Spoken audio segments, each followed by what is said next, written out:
भाषा ही दुरावस्थेला पोहोचलेली असेल, त्याचा वापर कमी झालेला असेल, तर संशोधन ही फार पुढची गोष्ट आहे.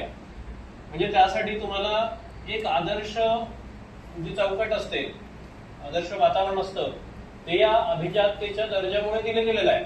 आता निधी सुद्धा उपलब्ध होईल, त्यावर विद्यापीठ निघतील. आपल्या इथं संस्कृत विद्यापीठ आहे, त्याप्रमाणे मराठी भाषेचं विद्यापीठ नाही अजून. महाराष्ट्र मराठी भाषेचं असून सुद्धा मराठीचं असं स्वतंत्र विद्यापीठ माझ्या तरी ऐकवत नाही अजून. तर एक कौतुकाची गोष्ट इथं तुम्ही सगळ्यांनी मराठी भाषेच्या या वक्तृत्व स्पर्धेत सहभाग नोंदवला, त्यासाठी माहिती जमा केली, ती तयारी केली त्याची, आणि ती खूप सुंदर पद्धतीने इथे मांडली. प्रत्येकाचे मुद्दे हे वेगवेगळे होते, त्यांच्या मांडण्याची शैली पद्धत ही खूप प्रभावी होती आणि प्रामाणिक प्रयत्न होते. प्रत्येकाचे प्रयत्न हे निश्चितपणे प्रामाणिक होते. आणि म्हणून इथे त्याचं परीक्षण करताना नक्कीच मला अवघड गेलं. खूप जणांचे मार्क हे सारखे सारखेच पडलेले आहेत, त्यांचे जे गुण आहेत ते खूप सारखे सारखे दिले गेलेले आहेत. पण तरी सर्वोत्कृष्ट कोणीतरी असतोच, त्यांनी खूप छान मांडणी केलेली असते. सध्या निकाल घोषित होणार नाहीये, नंतर निकाल घोषित केला जाईल. निकाल आहे तयार, पण तो नंतर घोषित केला जाईल. आता इथे एक दोन गोष्टी मला ज्या मांडायच्या होत्या, की बऱ्याच जणांनी शिवाजी महाराजांचं नाव घेतलं. शिवाजी महाराजांचं योगदान हे भाषा संवर्धनासाठी सुद्धा आहे. त्यांनी मराठी राजभाषा कोश तयार केला होता.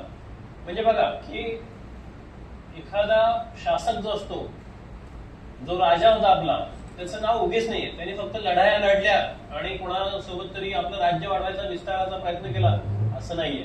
तर प्रजेचा सर्वांगीण विचार, सर्व अंगाने विचार हा शिवाजी महाराजांनी केला होता. आणि त्यातूनच त्यांनी या राजभाषा कोशाचं निर्माण केलं होतं त्या काळात. आपली ही प्राचीनता खूप लांबपर्यंत जाते बघा. पूर्वी काय होतं की संस्कृतचं वर्चस्व हे सगळ्या ज्ञानावर, साहित्यावर होतं. आणि ज्ञानेश्वर महाराजांनी काय केलं की जी कृष्णाने संस्कृतमध्ये सांगितलेली गीता होती, ती इथल्या मराठी सामान्य माणसांपर्यंत पोहोचवण्यासाठी तिचा अनुवाद त्यांनी मराठी भाषेत केला.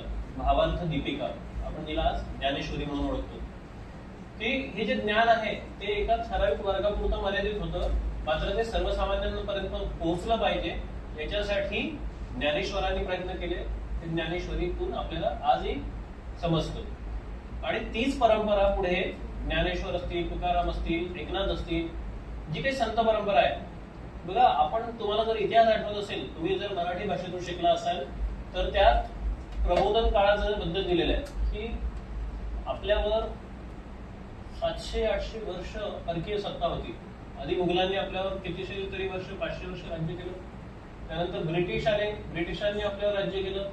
आणि इथल्या वेगवेगळ्या प्रांतांमध्ये कुठे पोर्तुगीज होते, कुठे फ्रेंच होते, कुठे डच होते. तर या सगळ्यांनी काय केलं, एकतर आपली संपत्ती तर लुटूनच नेली, पण आपल्या भाषा बुडवल्या. इथल्या ज्या भाषा होत्या त्या बुडवून टाकल्या.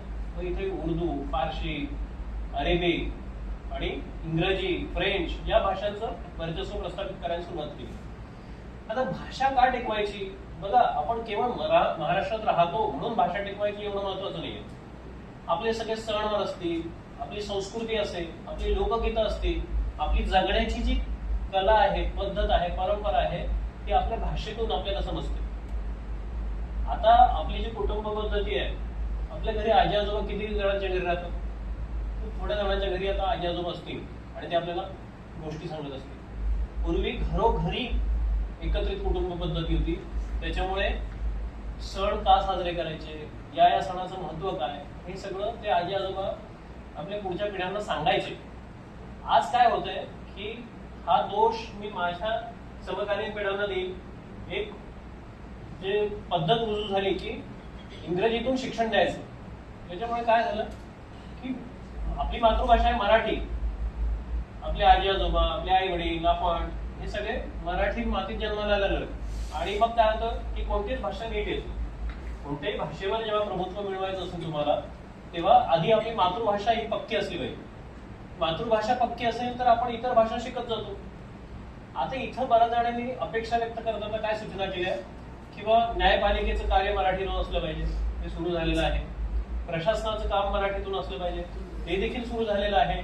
शिक्षण मराठीतून असलं पाहिजे, हे सुरू झालंय का मला सांगा तुम्ही. पूर्णपणे झालंय.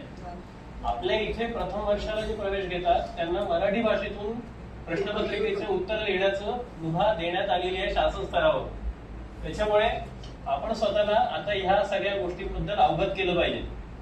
या गोष्टींची माहिती आपण करून घेतली पाहिजे आणि त्या दृष्टीने आपल्या स्वतःला तयार केलं पाहिजे की मराठी भाषेसाठी सर्व स्तरातून प्रयत्न सुरू आहेत. प्रश्न कुठे येतो की सर्वसामान्यांनी त्या मराठीचा स्वीकार करणे. मला सांगा किती जणांची सही मराठीतून आहे? 1 2. किती जणांनी सही मराठीतून करतात?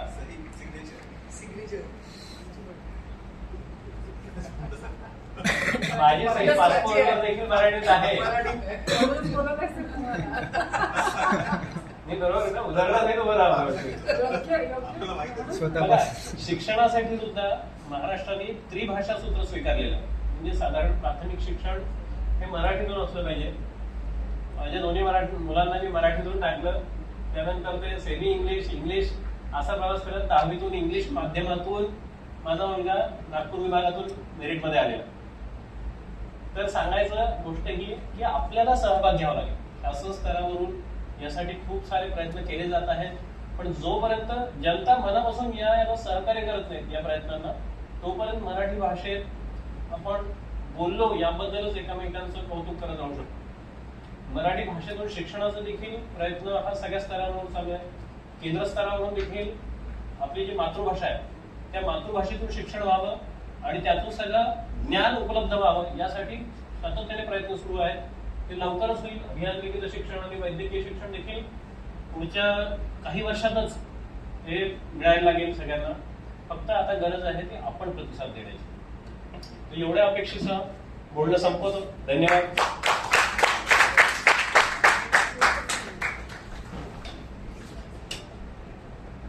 धन्यवाद सर. आता वेळ आली आहे आभार प्रदर्शनाची. आजच्या स्पर्धेचे परीक्षक प्रोफेसर राजेश पुंड सर यांचे आभार, ज्यांच्या निर्णयामुळे या स्पर्धेला खरी दिशा मिळाली. सर्व शिक्षकवृंदांचे आभार, ज्यांच्या मार्गदर्शनामुळे आम्ही हा कार्यक्रम यशस्वी करू शकलो. या मंचावर आपले विचार मांडणाऱ्या प्रत्येक सहभागी विद्यार्थ्यांचे व प्रेक्षकांचे आभार. शेवटी एवढंच म्हणेल, मराठी फक्त भाषा नाही तर ती आपल्या संस्कृतीची आणि अभिमानाचं जिवंत प्रतीक आहे. जग बदललं तरी मराठीचा गोडवा कधीच कमी होणार नाही. मराठी ही आपली शान आहे आणि तिच्यावर प्रेम करणं ही आपली जबाबदारी आहे. याच भावनेने मी आपली रजा घेते. या स्पर्धेचा निकाल हॉबी क्लबच्या या वर्षाच्या इन्स्टॉलेशनच्या दिवशी जाहीर केला जाईल.